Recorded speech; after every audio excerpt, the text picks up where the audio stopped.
Peace, y'all, and welcome to the channel of the Moon's Prophet. Today, I'd like to share some messages for the new moon in Capricorn. This new moon comes to us as the other side of the full moon in Cancer, which we had just a few days ago. And in truth, y'all, that full moon had me weeping.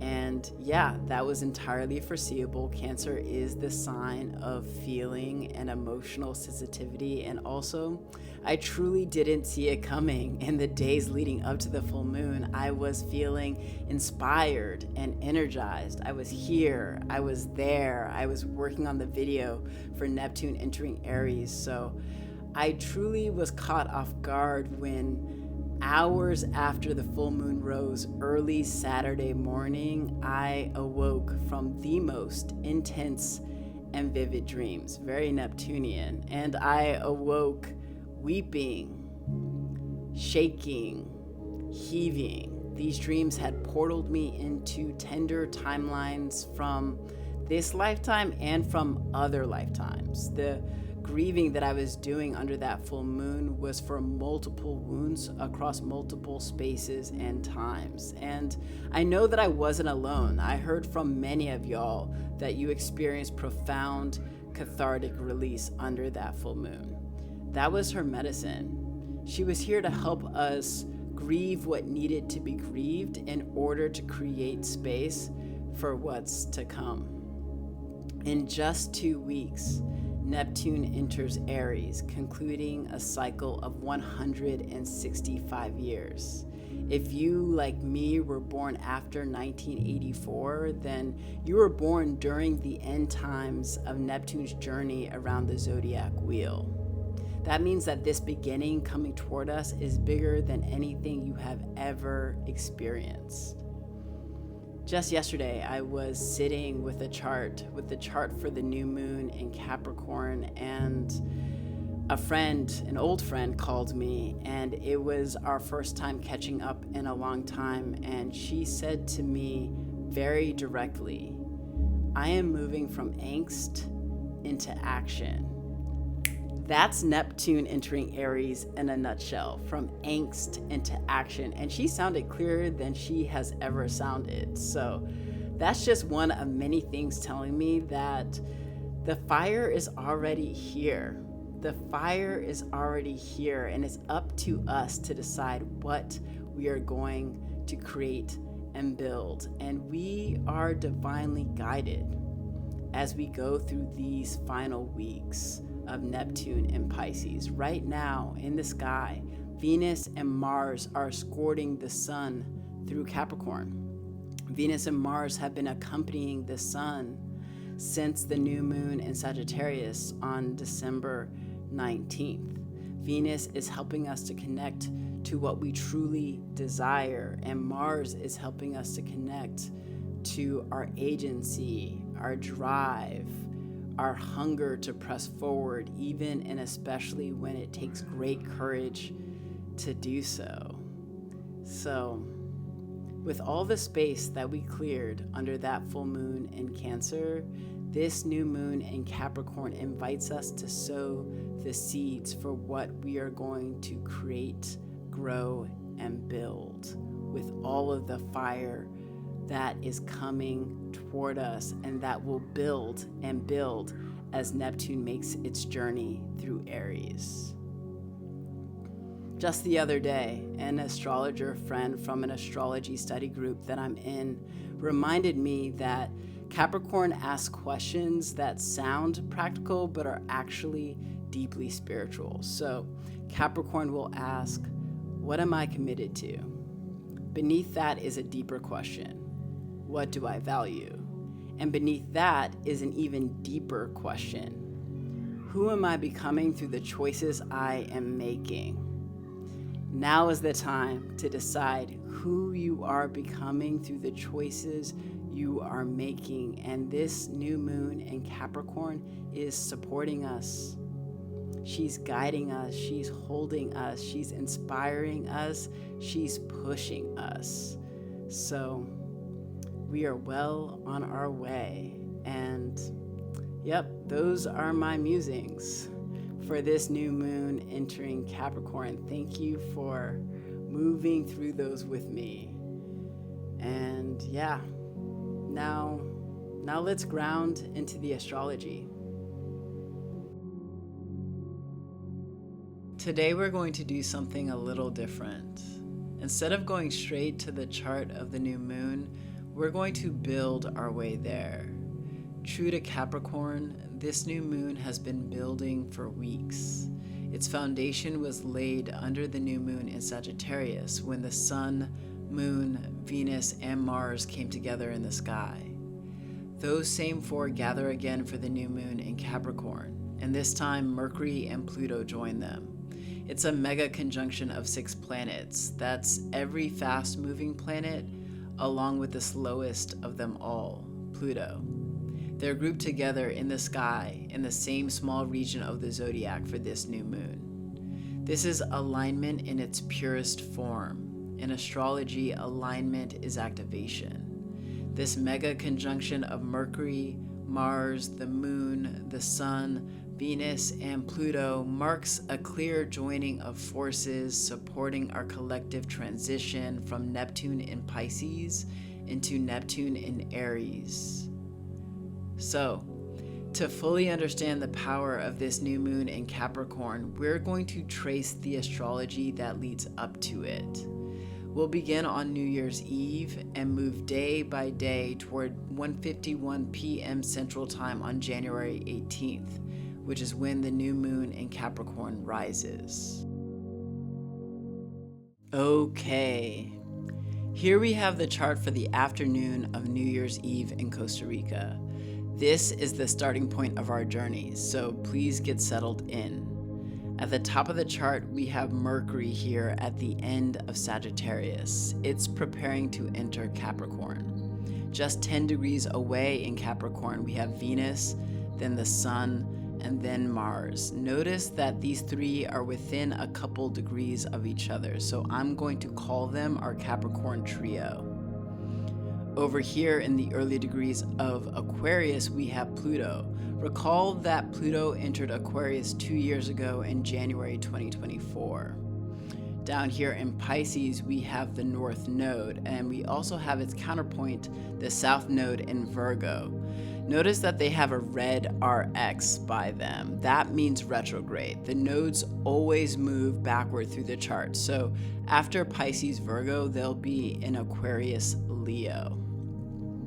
Down here at the end of Pisces, we have Saturn and Neptune. They are conjunct and preparing to enter Aries, of course. And down here in Aries, we have Chiron. Note that it's also marked retrograde. So for the past 6 months, Chiron's retrograde cycle in Aries has been inviting us to tend the wounds within us that interfere with self-trust, self-assertion, agency, and sovereignty. By January 2nd, Chiron will move direct, which is very supportive energy as we move into the era of Neptune in Aries. Okay, down here we have Uranus in Taurus. It's also retrograde, and nearby, just a few degrees away, we have the moon in Gemini.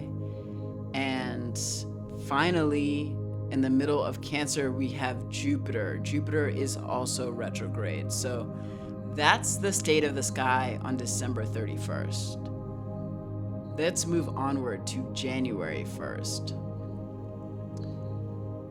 Everything has shifted just a little bit. Venus is catching up to the sun, and the sun is catching up to Mars. The other thing I want to point out is that Chiron here now has a red S by it. That means stationary, so it's preparing to go direct. Let's move onward to January 2nd. Mercury has now entered Capricorn, so it's getting closer to our Capricorn trio. In Capricorn, Mercury is supporting us in turning our thinking towards structure, responsibility, and long-term vision. As well, please note that Venus is within a degree of the sun. Let's pause here because I really want to help y'all feel the archetypal energies of Venus in your bodies. Venus is the planet that represents the yin principle. She shows up as Inanna, the ancient Sumerian goddess who descended into the underworld to reclaim her desire and her sovereignty. She comes through Oshun, the Yoruba goddess of sweetness, beauty, erotic magnetism, and pleasure. She arrives through Isis, the Egyptian goddess whose devotion gathers what has been scattered and restores life through love. There's also Lakshmi of the Vedic and Hindu traditions. Lakshmi is the embodiment of beauty that blesses. As well, this current moves through Krishna, who also comes from the Vedic and Hindu traditions. Krishna is an avatar of the divine, a totality that carries many currents within it. Here we are naming the Venusian expression that moves through him: beauty, devotion, pleasure, music, irresistible magnetism. Krishna attracts love rather than pursuing it. Longing gathers around him. Notably, deities of all pronouns can embody Venus because Venus is a frequency that names a mode of power that moves through attraction and reception. When I use the term Venus, think of these deities. They shape the world through resonance. They magnetize, they receive, they enchant, they bless. They make what they seek them. Okay, back to it. January 3rd, this is the day of the full moon in Cancer. At the top, we have Venus, Sun, and Mars aligned within a degree of each other. Also down here, please note that Chiron no longer has any special notation by it, so Chiron is now moving forward in Aries. This marks a turning point. The healing work of the past 6 months begins to move into action. As well, and of course, we have the moon in Cancer, the star of the day, the full moon in Cancer, which was also a supermoon. This full moon opposes our Capricorn trio. And y'all, when I went out to look for the full moon while it was in Cancer, she was hidden behind clouds and rain. And then on January 4th, once the moon entered Leo, she appeared in full force in the sky. It was glorious. Leo loves a stage. And really, that's all that needs to be said for January 4th. Onward to January 5th. Okay, so Venus is getting closer and closer to the sun. This is the day before the Venus Cazimi, when Venus is made new by passing through the heart of the sun. So let's spend some time with the archetypal field of the sun so we can better appreciate the Cazimi that happens on January 6th. The sun in the sky corresponds to our psychic center. It is the seat of coherence, vitality, and conscious identity within us. The sun shows up as Obatala, the Orisha of clarity, consciousness, and creative order. There's Ra, the Egyptian solar force whose light animates the world and sustains life through presence. There's also Utu, the Mesopotamian sun god of truth and justice. When I use the term sun, connect to the parts of you that resonate with these deities of illumination. Their power moves through radiance. They emanate their light, and life arranges itself around their brilliance. Okay, back at it. Here is January 6th, the day of the Venus Cazimi. Imagine Oshun and Obatala walking hand in hand together. Onward to January 7th, Sun, Venus, and Mars are all at 17 degrees. Capricorn Venus has passed the sun now, so it's gone through the heart of the sun and it's now on the other side. Let's move on to January 8th. Mars and Sun are in the same degree, which means that the Sun is catching up to Mars, which means that Mars is about to go Cazimi. So, as we did with Venus and the Sun, let's spend some time getting to know the archetypal energies of Mars. Mars is the planet that represents the Yang principle. So Mars and Venus are polar opposites. They are the planets that represent the divine polarity between out and in, pushing and pulling. And like Venus, Mars is a current that is carried by deities and beings of all genders and pronouns. Mars shows up as Kali, the fierce mother of the Hindu tradition who cuts through illusion and clears what has outlived its truth. Mars comes as Sekhmet, the Egyptian lioness goddess of fire and war, whose heat restores balance and whose destruction carries medicine. There's also Ogun, the Orisha of iron, war, and technology. Ogun is the one who forges tools and weapons and open roads through raw effort and skill. And there's Ares, the Greek god of war, the pulse of battle, courage, and forward charge. When I use the term Mars, connect to these forces within you.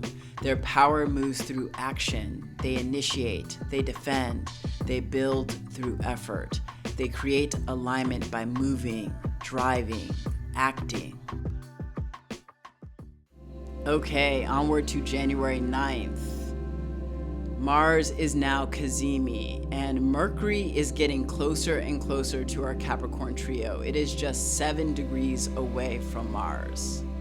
Onward to January 10th. The main thing to note is that the moon is opposing Chiron, and this opposition squares our Capricorn trio, and it also squares Jupiter in Cancer. So the sky forms a cardinal grand cross. Pressure is building. This is really beautiful preparation for the new moon to come. Onward to January 11th. You can feel the sense of a climax, can't y'all? Onward to January 12th. Mercury is getting closer and closer. January 13th.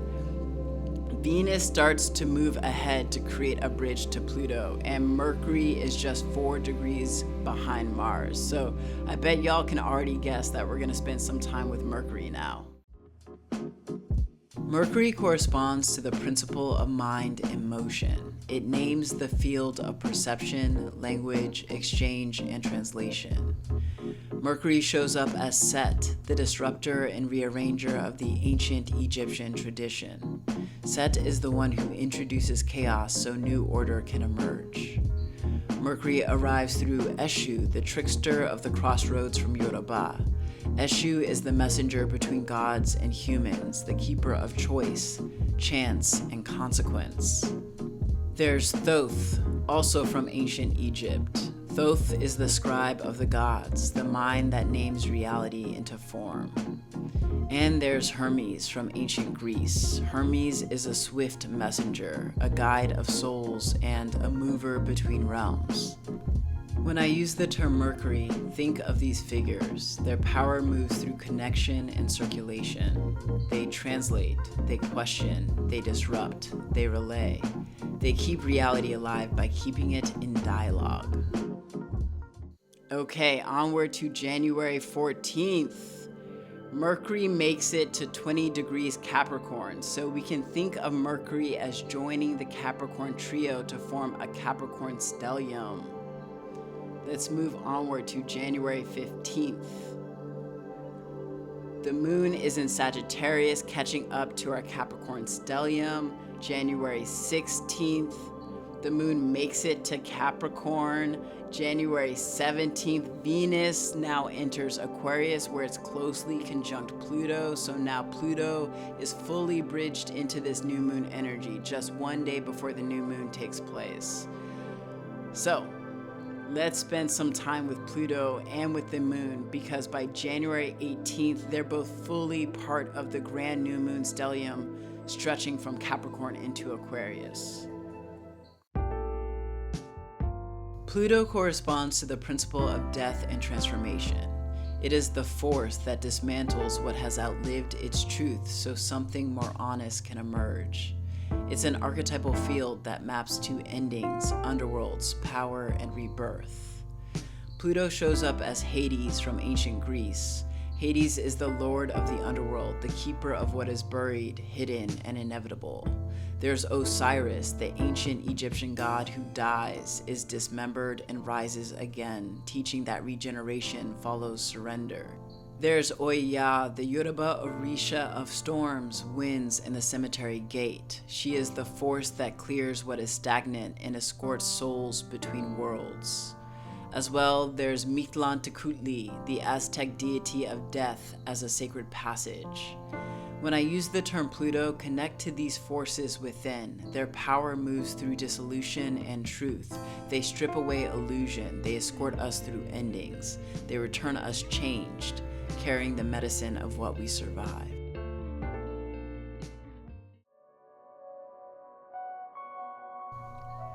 The moon corresponds to the emotional body. It is memory, mood, instinct, and the rhythms of feeling over time. It's the place where we respond, soothe, and remember how to belong. The moon shows up as Khonsu, the ancient Egyptian god that travels the night sky and is the keeper of cycles, time, and restoration. She comes as Mawu, the lunar mother and creator from the Fawn and Ewe traditions of West Africa. Mawu is cool, spacious, and containing. She is the primordial womb from which life emerges and is held. There's Shoki from the Aztec tradition. She is the moon whose dismembered body becomes pattern and story, revealing emotion as something that can break and still speak truth. And there's Ixchel, the Mayan goddess of the moon, fertility, medicine, and tides. She is the keeper of birth, blood, healing, and intuitive wisdom. When I use the term moon, think of these beings. Their power moves through feeling and reflection. They hold experience. They shape memory. They attune us to rhythm, care, and emotional truth as it unfolds over time. All right, y'all. Onward to January 18th, the new moon in Capricorn.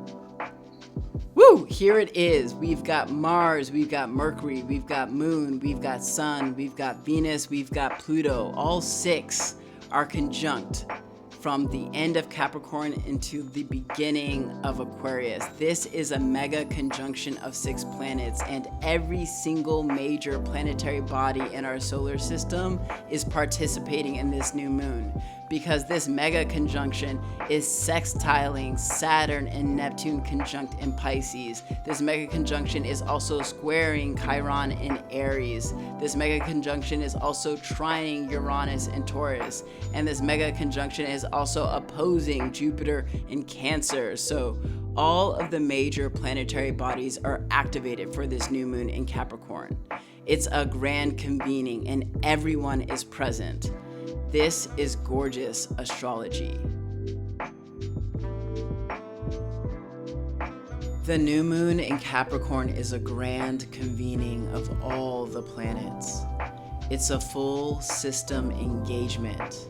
When I look at the new moon chart, I see the archetypal energies of the planets placing their hands together, activating their powers as a unified field. Kind of like the Power Rangers, if you remember that cultural reference. In astrology, when planets align, they are choosing to cooperate with each other, so they make their energies available to each other. What one planet carries becomes accessible to the whole. Since the new moon in Sagittarius, Mars has been learning from the yin power of Venus, and Venus has been learning from the yang power of Mars. Through their communion, they support us in learning how to attract without force and how to act without severing ourselves from softness, how to move with desire while remaining receptive, how to hold polarity without splitting ourselves in two. This is how latent power comes online. This is how rebirth and renewal are catalyzed. As above, so below. This new moon invites us to mirror that convening within ourselves. Every major planetary body showing up for this new moon is an invitation to gather the many parts and selves that we carry. The Venus within us, the Mars within us, the Sun within us, the Mercury within us, the Pluto within us, the Moon within us. This is a moment to sit in communion with all of them, to let each part speak, and to help them come into agreement about where you are headed as Neptune prepares to enter Aries. It carries deep resonance that the final new moon of the Neptune and Pisces era arrives in Capricorn. Capricorn is a cardinal sign. It's a place of initiation, decision, and commitment. And the next cardinal sign after Capricorn is Aries. So this new moon in Capricorn is the last cardinal gate, opening the way for Neptune's passage through the first cardinal gate. Completion becomes ignition. What has been built prepares to move. This is cardinal energy moving through the body of time. And by the end of this month, we will have had 5 Kazimis. Every Kazimi is a triumphant rebirth, so it really feels like the stars are celebrating everything we have learned during the era of Neptune in Pisces. It also feels like they're rejoicing for everything to come.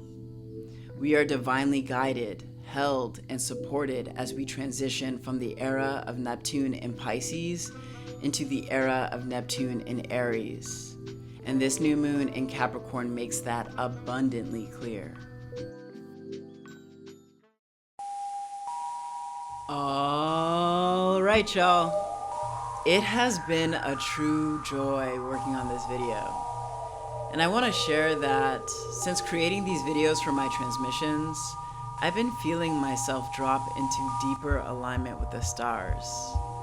I'm becoming more intimate with the rhythms of the planetary bodies through these creations. They're giving me life. For the past few years, I've been content to share my transmissions with loved ones, just one-on-one. It's only in the last couple of months that I've been experiencing this fiery energy toward creating these visual stories for the transmissions that I receive.